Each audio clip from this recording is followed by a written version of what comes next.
This video is sponsored by Skillshare. The first 1,000 people who use the link in my description will receive a 1-month free trial to Skillshare Premium. If I thought my perception of time had become somewhat skewed in 2020, I don't think anything could have prepared me for the impact of 2021. This year, time fully ceased to have meaning for me. January seems like such a distant memory, and yet I am simultaneously staggered by how quickly we reached this final stretch of the year. As a result, it felt like things were just kind of happening around me this year, rather than me being much of an active participant. The work-life balance continued to tank, my anxieties relating to this whole YouTube thing remained as present as ever, and yet it felt like I was on autopilot through a great deal of it. I somehow spent more and more time making more densely packed, longer videos that I remain proud of, I should say, all the while dealing with constant demoralization of the platform reminding me of how badly said videos are underperforming in big bold lettering, even though I personally don't really give a toss about views, being negged by certain corporations, and seriously questioning the sustainability of the channel on a daily basis. And as a quick aside, this might be gauche, but genuinely, if you enjoy my videos and want to help out with this stuff, make their production more sustainable, check out my Patreon. Without the ongoing and unbelievably generous support of my patrons, the channel would have had to end long ago, I guarantee it. But I don't know, for some reason all that negative stuff just felt normal this year. The reality of doing this for as long as I have. Entire months slid away from me, while I also never really felt like I was ever away from my computer screen, like I was ever not working. It's probably not healthy.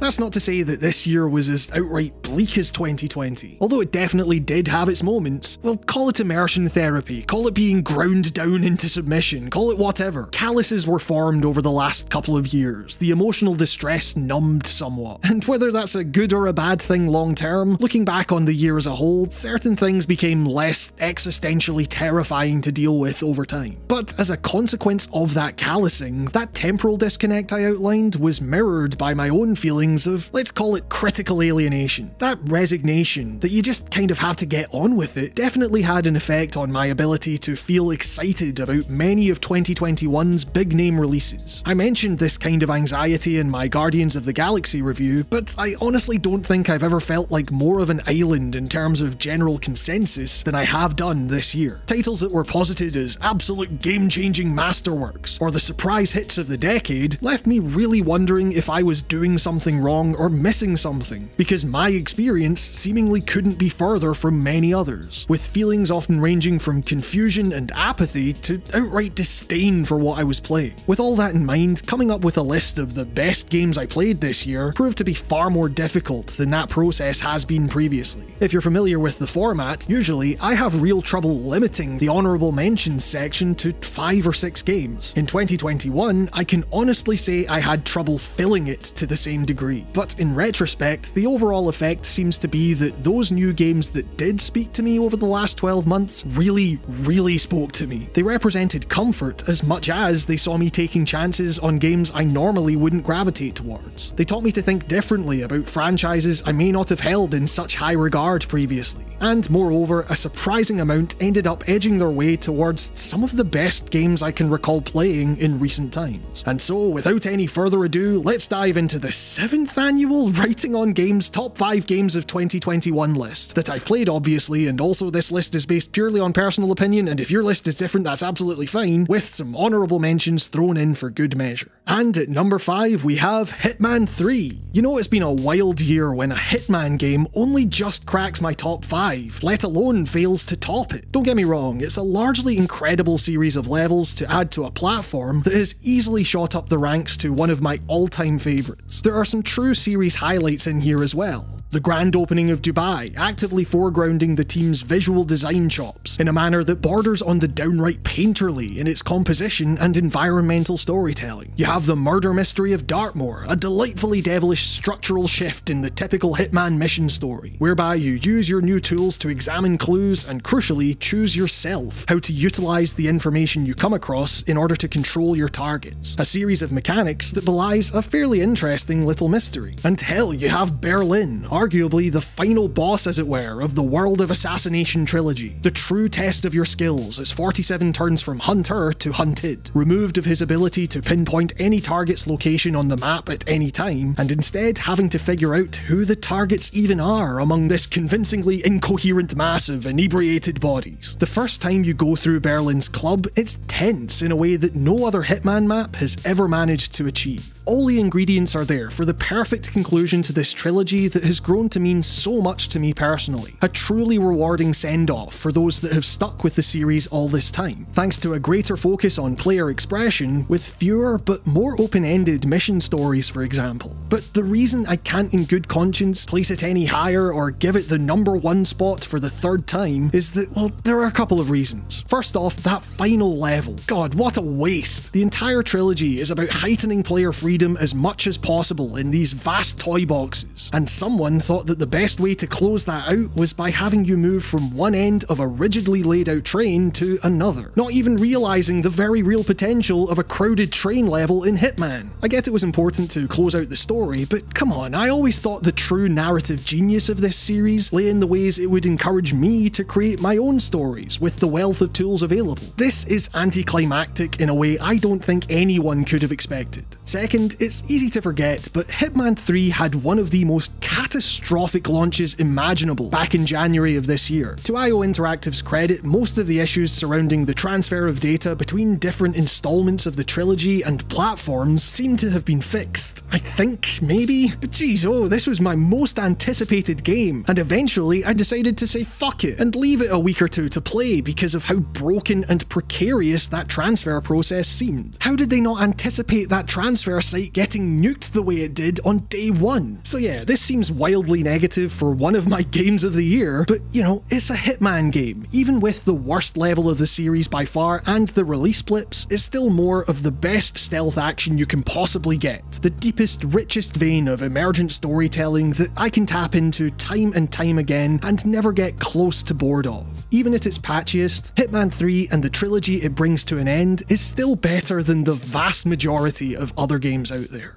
And at number 4, we have Forza Horizon 5. When I placed Horizon 4 on my Game of the Year list for 2018, I was surprised by the relatively negative response from a portion of my audience, with comments and messages from people seemingly annoyed that I'd wasted a position on my coveted year-end roundup that's obviously so important to these people by giving it to a mere racing game, a toy, as opposed to a big cinematic experience or lofty deconstruction of the medium. And I have to say, my reaction 3 years later, as I see the same kinds of sentiments being thrown around its sequel as it laps up nominations and awards on year-end lists, is exactly the same as it was back then. What are you, some kind of dweeb? Forza Horizon 5 fucking rocks, dude. I mean, in many ways, sure, it's exactly the same game as 4 in a different environment. It still features all the weirdly dystopic illusions I laid out in my 2018 video, where nothing and no one exists in this world that isn't there purely to ensure your 100% happiness at all times and provide you endless cars to ramp off of things you definitely shouldn't be ramping them off of. Oh, and as an aside, for all that some were getting up in arms about the game's monetization, I was just confused by the prospect that anyone in their right mind would pay real-world money for a car here. You get given so many, so constantly, that I could never find uses for half the ones I've got, let alone spending money on extra. In all seriousness though, I think if Forza Horizon has revolutionized anything, it's the very concept of the open world sandbox itself, a genre usually dominated by shooters, where the core action you're there for is broken up by meaningless treks across barren landscape to make a world feel big without actually making it interesting. Forza Horizon 5, on the other hand, not only eschews the violence that those games seemingly need to alleviate their tedium otherwise, by having its focus squarely on traversal and making that movement as compelling as well as wildly customizable as possible, every moment within that sandbox suddenly feels meaningful. What's so great to me is how, in the game's almost creepy need to please you at all times, it allows for and rewards any method of play you choose. For me in particular, thanks to the game's still completely pitch-perfect balance between the sim-like heft and arcade-style responsiveness of its handling, I can take the hundreds of varied races and challenges seriously and have an immense amount of fun doing so, only for the race to finish and immediately I make a beeline to my next objective. Any obstacles in the way gameplay or the confusion of my sat-nav be damned. The game makes it as viscerally fun and rewarding to successfully take a corner as it does to jump your Bugatti off the side of a volcano, and it's meant that I truly cannot get enough of this specific brand of sandbox fun. And yeah, maybe the menus are still terrible, the licensed soundtrack not quite as banging, maybe the decision to have your character talk makes the awful NPC patter all the more insufferable, as you now have to wait for your daft created character to give an equally awful response rather than just hilariously stand mute like they did before. Honestly, these are as close to actual flaws in the game's design as I can really find. Just an absurdly polished game all round, but one that sacrifices none of its chaotic fun in the midst of that mirror sheen.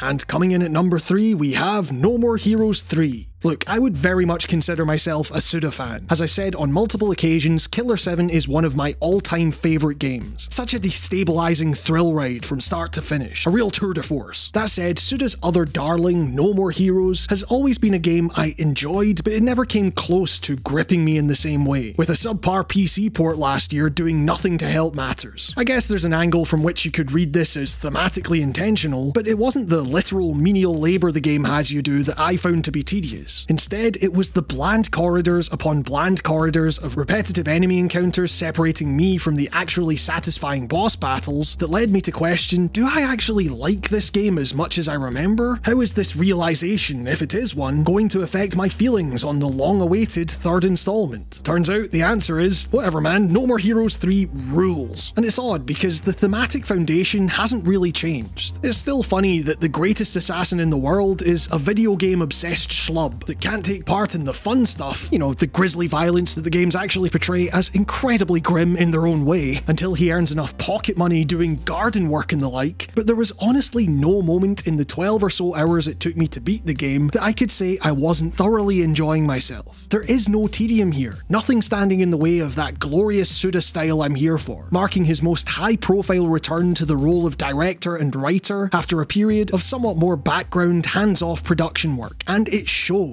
Every screen, every one of the majorly distinct art styles, every font choice, that little line that comes down from the word ranking, it all feels so lovingly crafted by a series of teams, all with the guiding hand of the creator at the helm. But crucially, the gameplay has seen a major overhaul, not only in the traversal of the game's landmass, a merging of 1's open world and 2's greater focus on quality of life, resulting in several environments that never lack in charm but certainly alleviate monotony, but in the place where such a touch-up was most needed, the combat. It was at the point where I was actively seeking out as many opportunities as possible to fight some more bad guys, way past the stage where I actually needed to, purely because the hack and slash gameplay has become so varied, so surprisingly deep. It's not Devil May Cry by any means, but once you get your arse handed to you a couple of times in the early game and internalise the unique rhythm the game wants you to get into, there's a flow to proceedings that's enjoyable enough on its own. That said, throw into the mix various abilities of your Death Glove, as well as enemies so strategically diverse that the addition or removal of one lowly hostile can drastically alter the approach you need to take, and the brawls that were once tedious are now almost universally these immensely enjoyable, uniquely challenging encounters. But beyond even all of that, despite Suda's tone often being mischaracterized as purely nonsensical, I found the narrative of No More Heroes 3 to be one of its strongest assets. Even in its daftest moments, there's the kind of soul underneath the madness that you saw a lot of in Travis Strikes Again from a couple of years back. A real reflection on the world around our protagonist, our writer. As I see it, it's a game about violence getting in the way of actual communication. Even Fu, the game's psychopathic alien antagonist, isn't spared those heartfelt moments of friendship, honesty, and vulnerability, however fleeting, planting just the tiniest tinge of remorse in you, as you realise he's sending his pals, who are often highly affable, to be brutally brought down by your blade.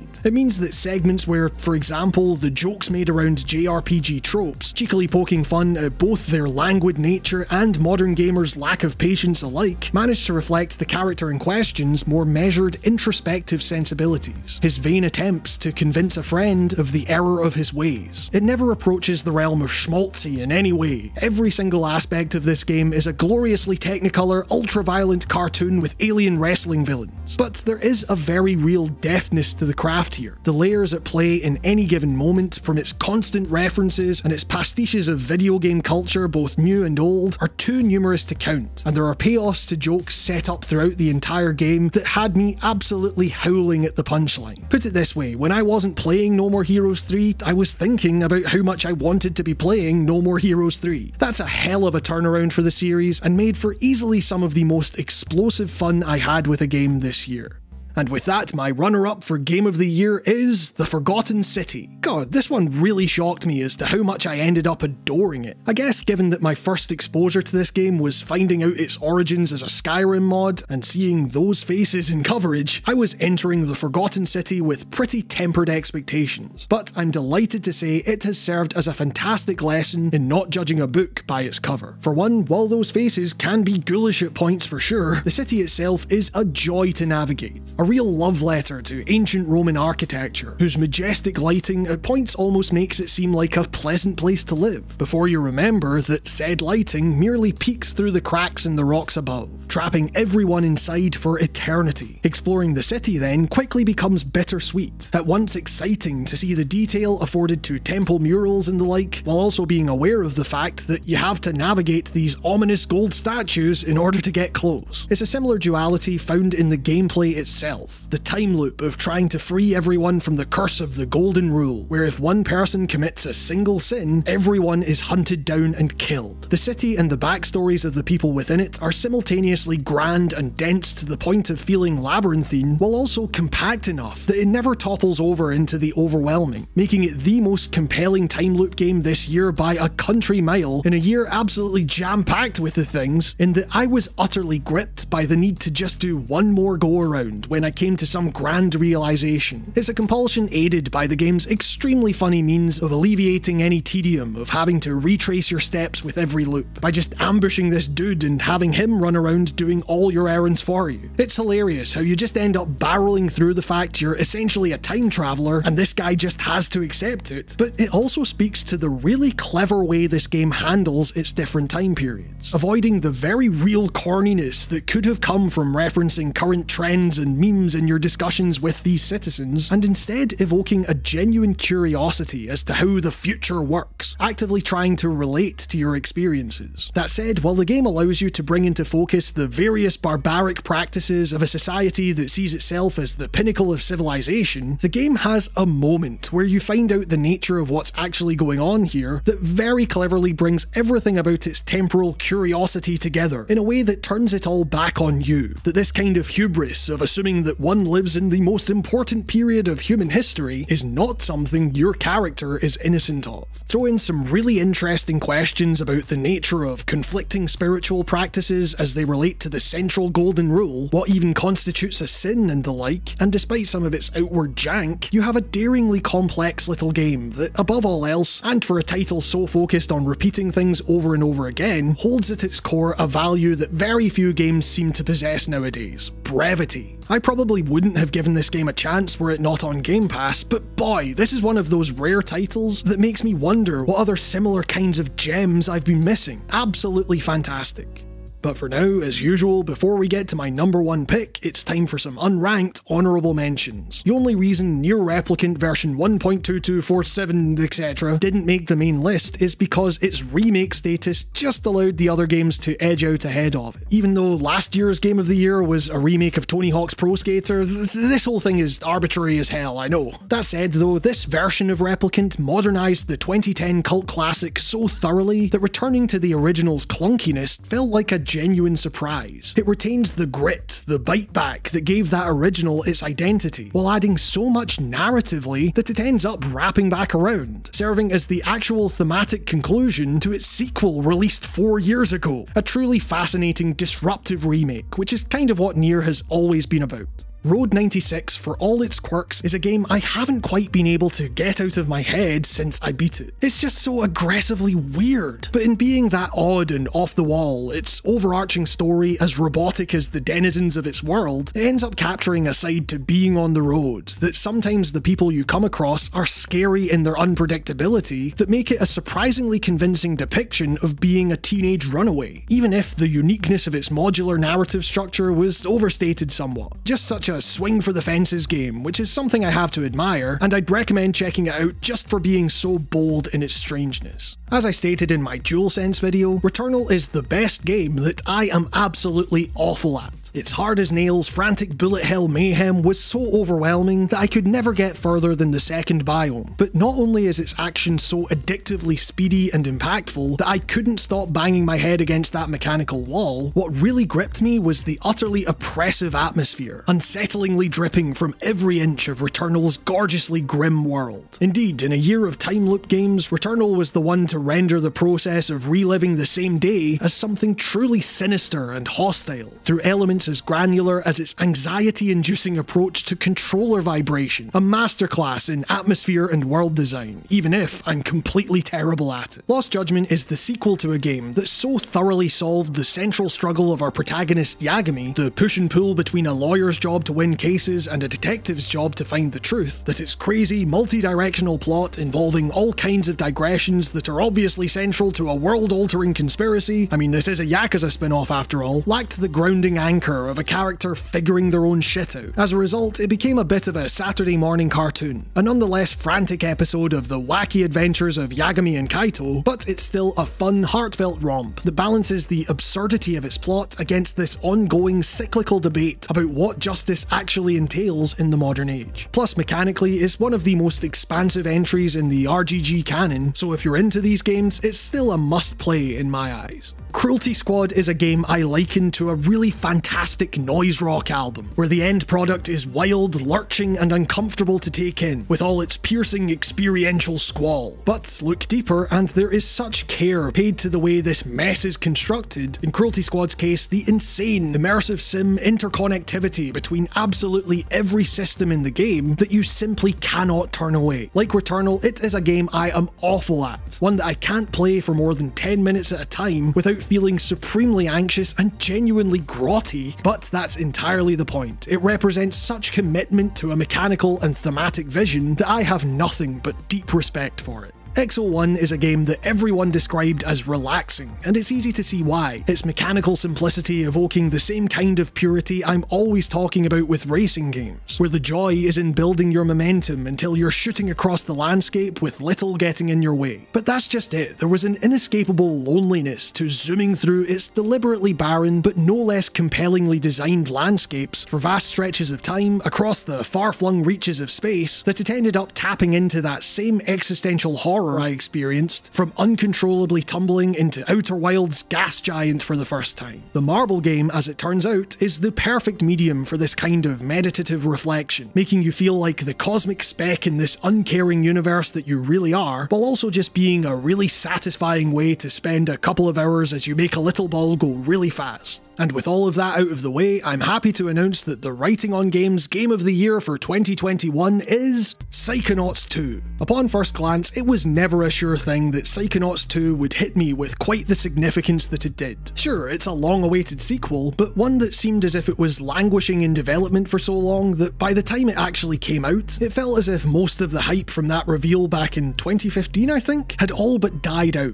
Hell, my own curiosity in checking out 2021's follow-up was more muted than excited. More like, wait, this thing actually came out after all this time? Guess I'd better check it out on principle. If you had told me then that this game would go on to become not just my favourite of 2021, but would achieve that milestone by the pretty staggering margin that it did, reminding me of the good that's still out there to be found in this medium, I probably would have laughed in your face. And yet, it's difficult for me to think of a piece of work that so oozes creativity from absolutely every pore of its being. Games aren't meant to be this densely packed, to shift so thoroughly from set piece to set piece, in art style, world design, and challenge, let alone make such shifts appear so graceful and effortless. I honestly can't think of a title whose levels are so distinct from one another, yet remain such a cohesive, coherent whole, nor with the constant jokes remaining this funny, heartfelt, and layered. And in that regard specifically, I'm not just talking about the wonderfully silly double entendres you come across from time to time. I mean, for example, the rebuilding of a particular person in a psychedelic world. Without spoiling anything about the who or why, essentially a character is coming back into being and regaining their senses so suddenly in such a vibrant, multicolour environment that they start to experience genuine sensory overload, quickly spiralling as protagonist Raz tries in vain to settle their anxiety, and leading to the introduction of one of the tougher enemies the game throws at you, the dreaded panic attack. It's an enemy that moves as swiftly as you'd expect given the name. It can feel exhausting to fight, especially later on when it gets paired up with the other physical manifestations of things like self-doubt and bad ideas. And all the while, in this instance, you have Jack Black in one of his few performances that's so good I couldn't tell it was Jack Black for the longest time, constantly talking himself into an ever deeper mental hole as he questions his very physicality alongside a strobing background of visuals matching the hallucinogenic vibe of the level as a whole. And I use all of this as just one of countless examples where the exquisite writing of this game shows just how deep it actually goes, representing a perfect mix of true visual splendour, comedy, mechanical challenge, as well as an overwhelming amount of care in its handling of specific mental health issues. And like I say, it's far from the only instance of that. Another standout is when you receive the mental connection power, using it to create bridges between disparate thoughts in another character's head. Again, not only does it create a compelling traversal challenge, it also speaks to the mind-bending attention to detail here, as every single thought can technically be connected to any other, each one coming with its own quip relating the concept of death to something as innocuous as coriander, for example. It's the kind of detail that didn't need to be there in order to introduce you to the power. It just is there because it's really funny. But crucially, in a way that avoids any sanctimony, this sequence serves as an invitation to reflect, for its players to really think about the violating and destructive consequences of actually entering someone's mind and creating thoughts that weren't previously there purely for your own ends. There is a real darkness to Psychonauts 2 that's never overbearing and more often than not leads to moments of joyous revelation, but one that remains nonetheless. A remarkably mature means of approaching its deeply affecting subject matter in a way that doesn't sacrifice its comedy. Mental illness is messy and difficult to make sense of, and often threatens to overwhelm people, but you know, laughter definitely helps. I don't know, in a year that was otherwise characterised by encroaching, often worrying numbness, here comes a game like Psychonauts 2, an absolute explosion of such infectious wonder, creativity, and thoughtfulness that I couldn't help but be lifted out of that stress-induced funk, however momentarily. That's a rare kind of experience that I will cherish for a long time to come. A labour of love on every conceivable level. I am so thankful to the crew at Double Fine for all the time and effort that went into every moment of such a wonderful title, one that easily takes the crown of my favourite game of 2021.